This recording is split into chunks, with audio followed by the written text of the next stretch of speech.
Hello, everybody, and good morning, and welcome to the launch of the 50/50 Impact Report.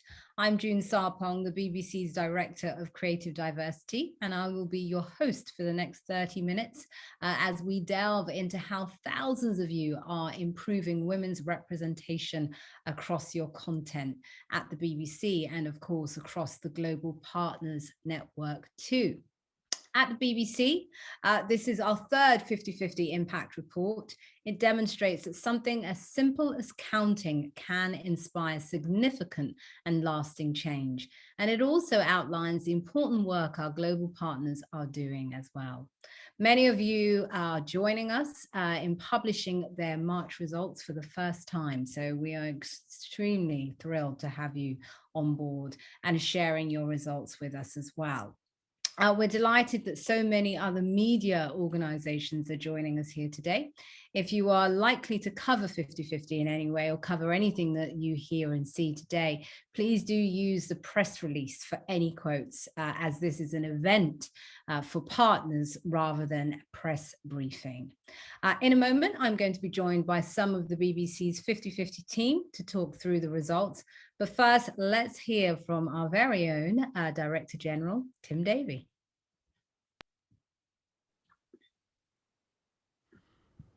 The last 12 months have been challenging in anyone's book. So to see thousands of BBC content makers across all our output take on another 50/50 challenge shows how audiences remain our #1 priority. We know our audiences connect best with our storytelling if they see themselves in it, and they're noticing the change in the BBC.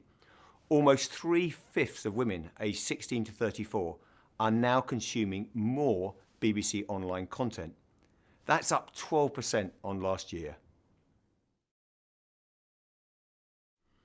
It's quite a moment to have organisations around the globe publish their data alongside the BBC for the first time. 50/50 is now a data-driven alliance of more than 100 partners in 26 countries, all striving for one thing, and that's to create content that better reflects our world. We've now set a high benchmark as our global collective. Half of us reached 50/50, compared to a third when we started monitoring. So together, we're showing real progress.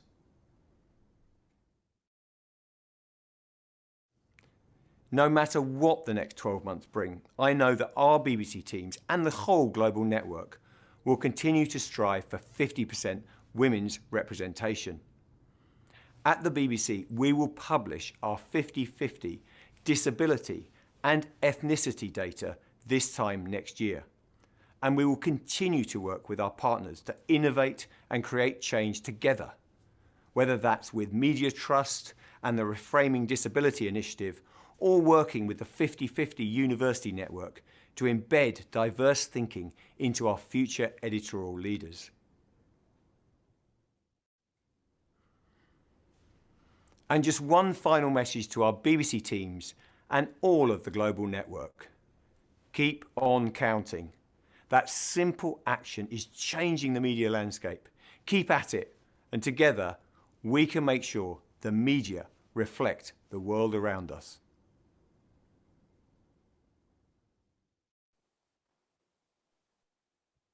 Thank you very much there, Tim. Always good to have support from the Director General. This programme has grown in strength and stature, starting with just one team 4 years ago, and now there are over 670 BBC teams signed up to monitor gender balance across our output. And we've had our very own first 50/50 festival, 10 virtual sessions which have discussed challenges and shared best practice, not just for BBC teams, but across our partner networks as well. Sessions were hosted by our colleagues at Voice of America, ABC Australia, and the Media Trust, just to name a few. Thank you to all of you that are involved, and all of those sessions will be available on the BBC 50/50 website for you to share with your teams from Monday. But before we get into the detail of the report, I'd like to take us right back to the start and invite Ros Atkins, the brains behind the project, and of course, Nina Goswami, who has driven it forward and helped it become the strong project that it is today. So Ros and Nina, welcome. Will you please put your cameras on? And oh, look, there you are. Hey, Hi, cute. You're not alone. Well, first of all, you both must be delighted. I'm sure you're thrilled to see what's happened over the past 4 years. Ros, I'm going to start with you. Yeah, of course. I mean, I think the big thrill with this report is that as a project goes from being something new, something that has a novelty when you're talking to people about it, to something that's more established and part of the BBC's culture on a long-term basis, you think, well, will it continue to work? Will it continue to have an impact? And the huge thrill in reading this report is that we can see that despite all of the challenges the pandemic has brought, and Tim Davie alluded to that, the numbers continue to improve and the scale of the project continues to expand. And the fact that that's been possible while all of us have been dealing with all of the stresses and strains that have come with COVID-19, I think is a huge testament to where Nina and Lara and Angela and others involved in 50/50 have got the project to. And that if you can navigate everything of the last 12 months and still make representation central to how you work and to the content that you're producing, that's a sign that we're in a pretty exciting place. Indeed. Now let's take us right back to the start. So you're the one that came up with the idea, and you somehow managed to convince your team at outside source to adopt it. And then obviously the rest is history, as they say. Can you tell me what your original aims were? Well, I think my original aim was to try and come at this challenge from a different angle, because I was aware that I, as a journalist, and my team and the BBC more broadly and the media more broadly still, had been looking at the issue of women's representation in particular, and had the argument about whether it was a problem or not had largely gone away in the UK. Everyone accepted it was a problem, and yet I felt we weren't necessarily making as much progress towards addressing that as we could. So I thought, well, how can we come at this a different way? And it seemed to me we needed more data than we had. And it also seemed to me we could use data more creatively to influence how we all thought and how we all behaved. And so I kind of put those two things together and thought, well, what about if the journalists collect the data? That will give us a lot of data, but it will also influence their behavior. That was the idea anyway. But of course, the conversation, you approach any busy journalist or any busy production team and you say, hey, we'd like you to do something every single day from now indefinitely. The first thing they're going to say is we haven't got time. So we had to come up with a simple system and one that fitted into how they worked. And the system today is just as simple as it was back in 2017. The other thing I was hoping we could do was provide proof of success, because I'm sure you've had this, June. I kept having conversations with people saying, we'd love to do this, but it's not possible. And so I thought, well, if I can prove it's possible on one program, perhaps other programs will join in. If other programs join in, perhaps BBC News will do it at scale. If BBC News is doing it, perhaps other parts of the BBC will do it. And if the BBC is doing it and is sharing what it's doing, perhaps other people will look at that and think, okay, we can go at this again. And so I was hoping to create a domino effect, if you like. And to my delight, that's pretty much what happened. Indeed. So Nina, you were working in news at the time, and when you were brought on board to work on 50/50, what were your first thoughts?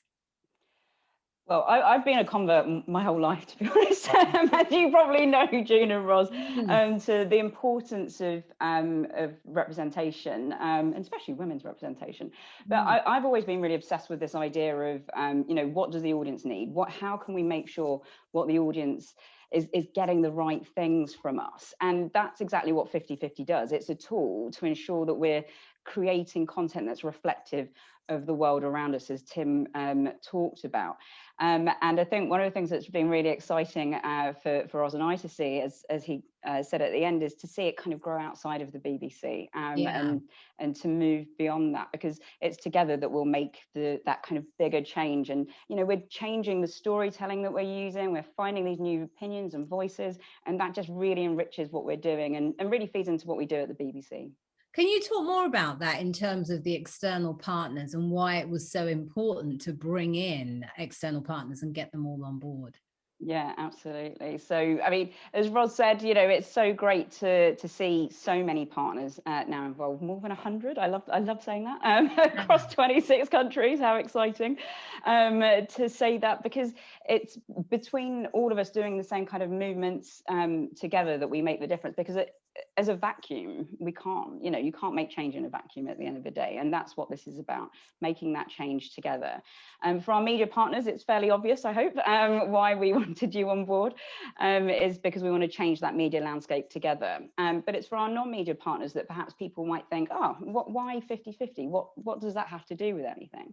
And for us, it was really about what I call supply and demand, because, you know, you can only make a media landscape representative of society if you know where to find people, if you know that, you know, the people who are being put forward to us are representative of that. Yeah. And so our non-media partners, they have the opportunity and ability to do that, because they can use 50-50 to look at their content, see, and their spokespeople, their speakers, and see if they are really representing their particular organization as it is. And if they are, then hopefully that should filter through to what we're doing. So I call it a holistic approach, but it's that change together that really is quite powerful, I think. And from something as simple as Tim said, as counting.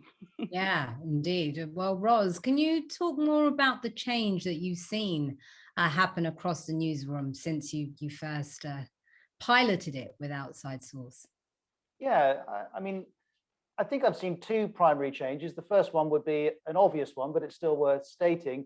You can just see a greater diversity of representation in the content that the BBC makes. It's very obvious. I get messages all the time from people saying, "Blimey, you don't have to look hard for this. Like, it's right there in front of us." You know, my boss, Fran Answorth, director of BBC News, has talked about that several times, just saying you can just see the change and hear the change that 50-50 has made. So in a very kind of simple way, it's right there in front of us, and that's hugely exciting. The second thing I would say is that I hope it's changed how we can talk about this. It's provided some sort of framework, because of course I wasn't the only one worrying about this. Lots of people were worrying about this, but perhaps we weren't quite sure how to talk about it in editorial meetings. Perhaps we weren't quite sure how to measure what we were doing. And so I hope 50-50 has provided a framework that allows us to have clear and constructive conversations around how we take on the challenges of representation. And the last thing I would say, which I definitely think has happened, was really 50-50 in some ways is a project about sensitization. One of the reasons I started it was that I had seen and heard a couple of BBC programs which didn't really have any women in them at all.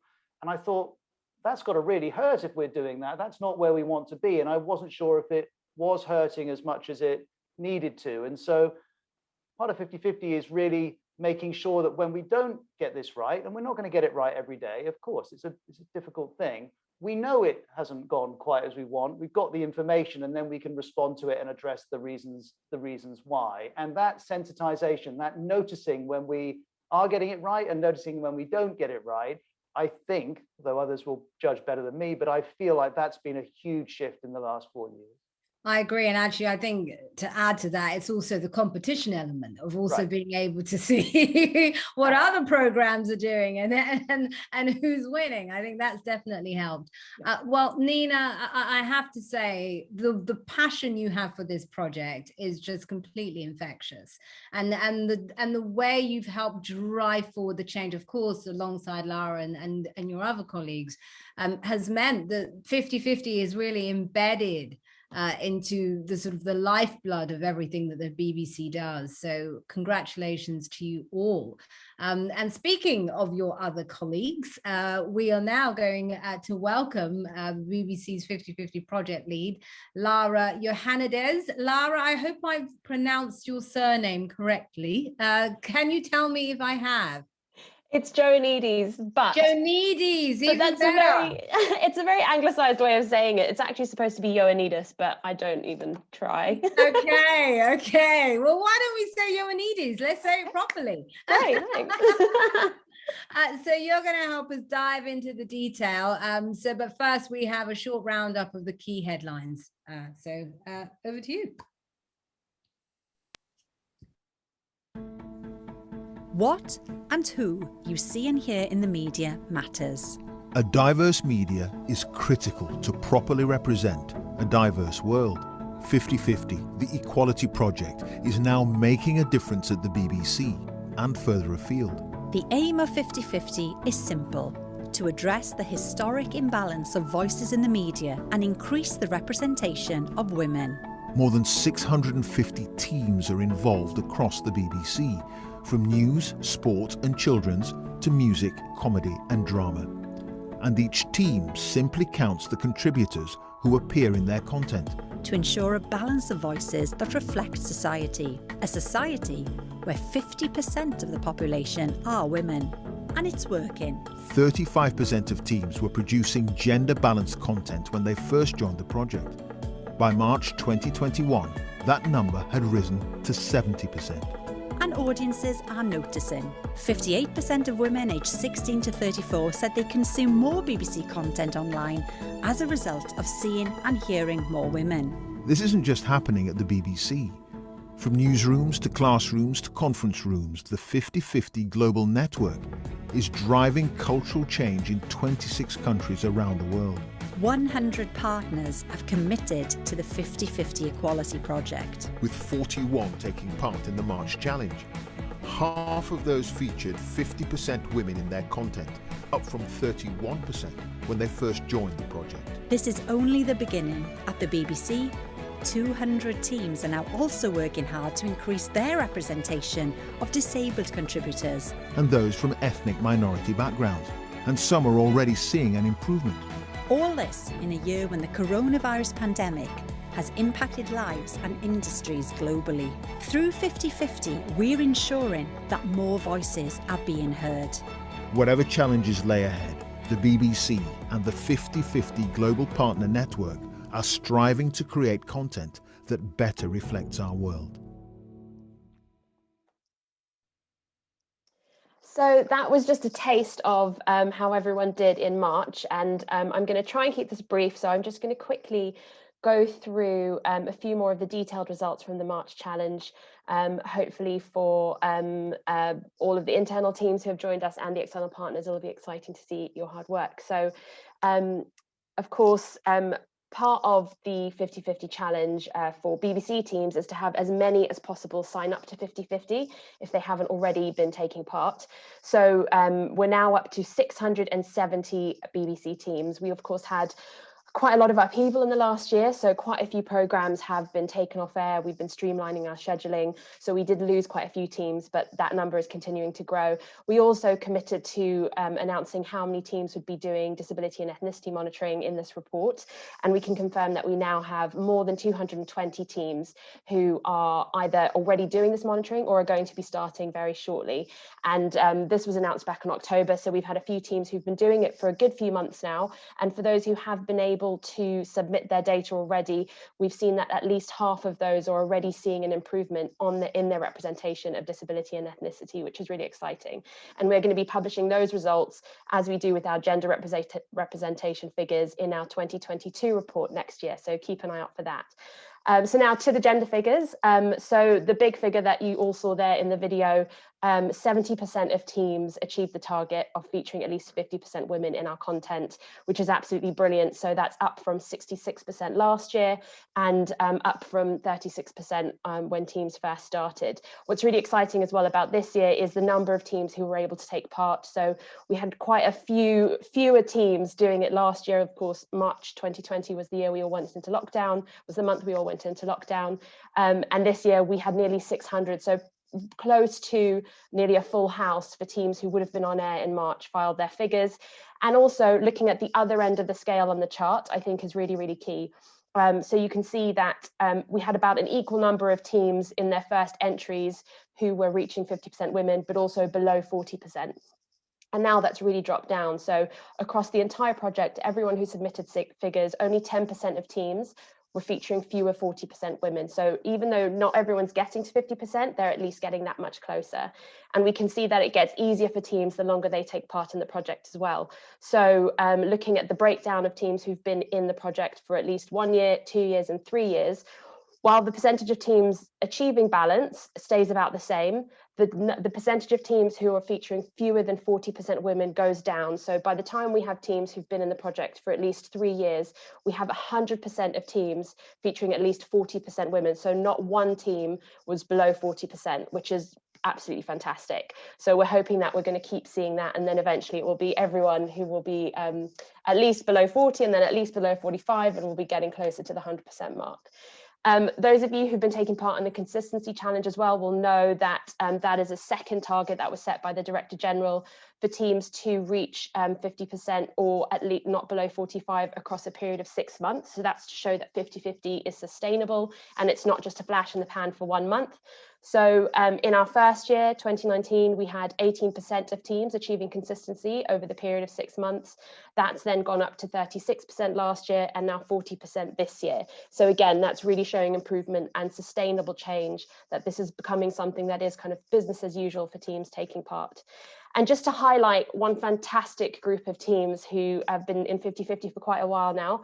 So all of the music teams who are actually monitoring the artists and music played in their program. So this isn't the contributors they're speaking to or interviewing.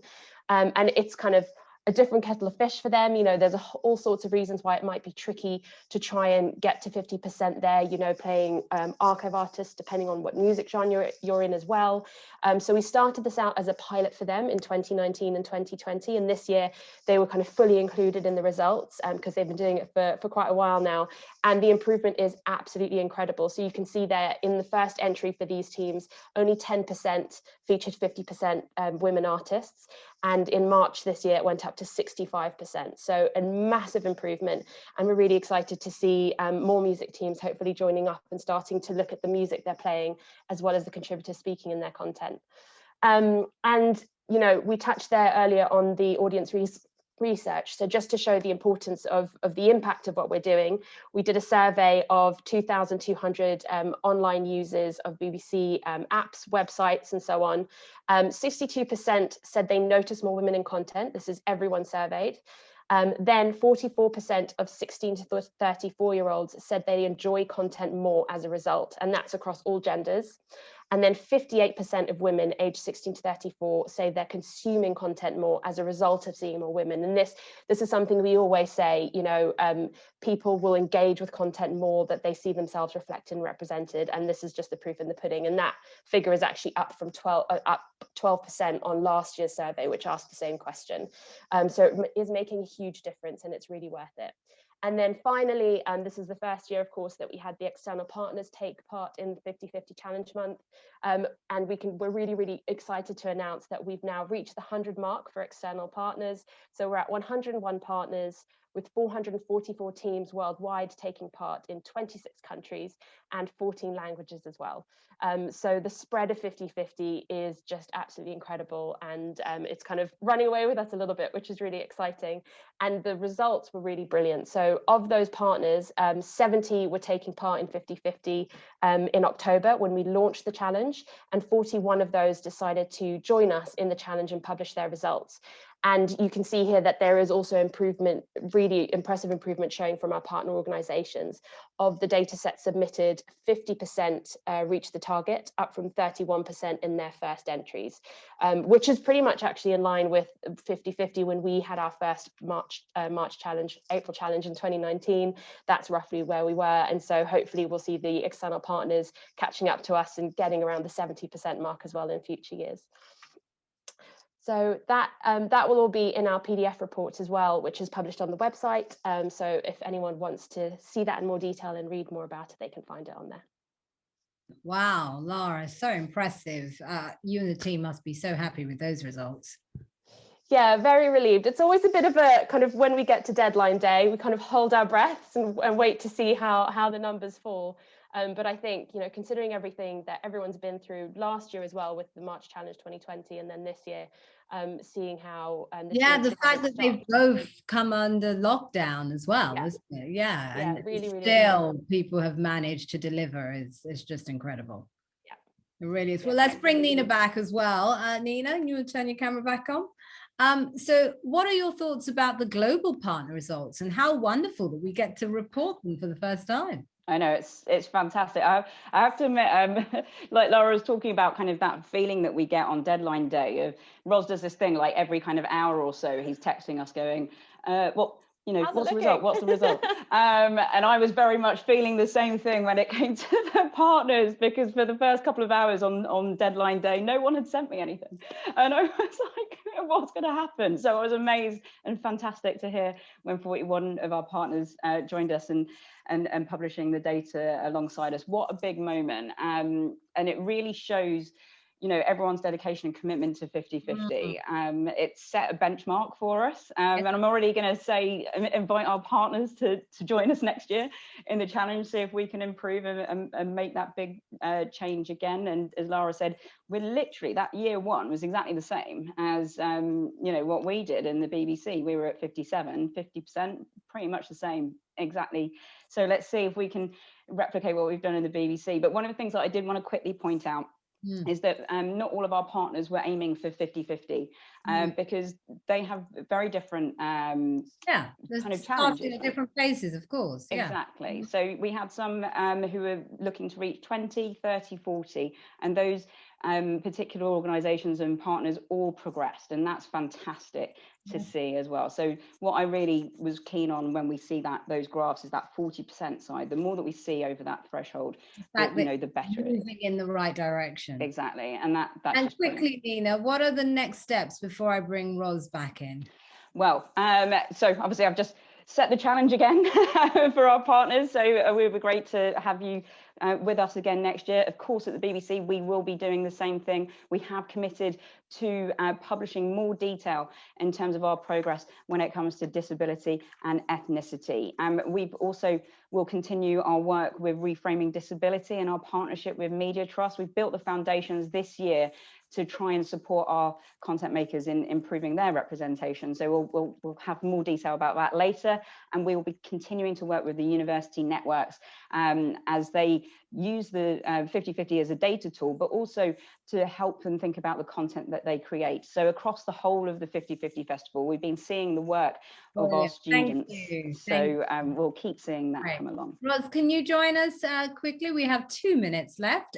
So you have a few people you want to thank, don't you? So please go ahead. Yeah, as we've been hearing, June, 50/50 is an enterprise that now involves thousands of people, and of course if I started to list everyone, we'd be here for an awfully long time, but take it as read that we're incredibly grateful because this involves a huge effort by a vast range of people. But I did want to thank 3 people in particular, beyond Nina, who you've already referenced, who of course is right at the center of everything. Lara, who we've heard from, and Angela Henschel, who does an equivalent job looking after our partners, have worked incessantly on this for months and months and months with passion, tenacity, creativity, and really what we see in this report is a return on an incredible commitment that they've shown to this work, and I wanted to thank both of them because without them this simply wouldn't have happened. I also wanted to mention Francis Weil, who from very early on has been a big supporter of 50/50. When I wanted to get BBC senior management involved about 18 months in, I went to speak to Francis, and it was Francis who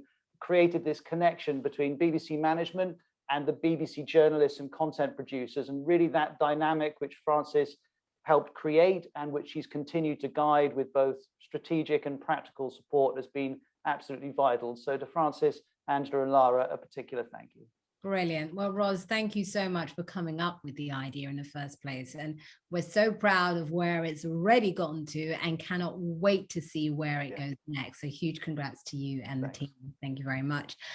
Well, thank you all for joining us today. Unfortunately, that's all we have time for. Congratulations to all of you that made March count. The impact report is a testament to your hard work, and you can download it or see it at the website. All you need to do is go to bbc.com/5050. Also, please do share and make some noise about what you've heard today. Our hashtag is the 50/50 Project, 50/50 Project, hashtag 50/50 Project. And don't forget to keep on counting. Right now, I will leave you with a short video that showcases the events that we have held over the last few days as part of the 50/50 Festival. Thank you, everyone. Bye.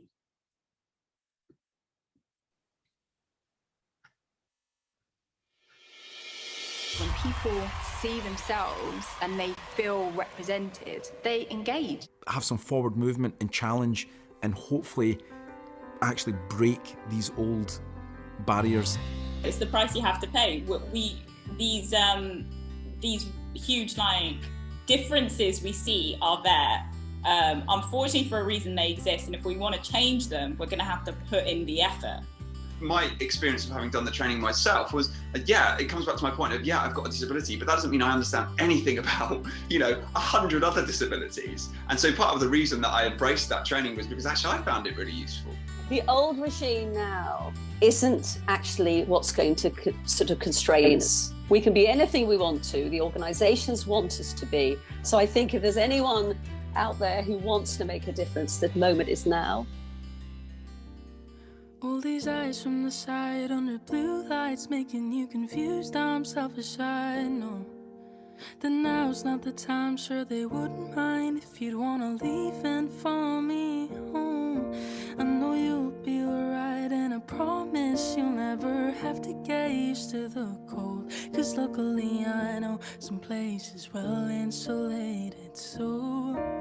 Just on a personal level, being a mixed race female, there definitely isn't enough representation as far as both women and ethnic minority contributors to content that mainstream media put out. What's key to that change is initiatives like the 50/50 Project and Key Change as well, and many others who encourage the industry to take accountability in every area possible, because I think only when change happens, only when we all take responsibility will change happen.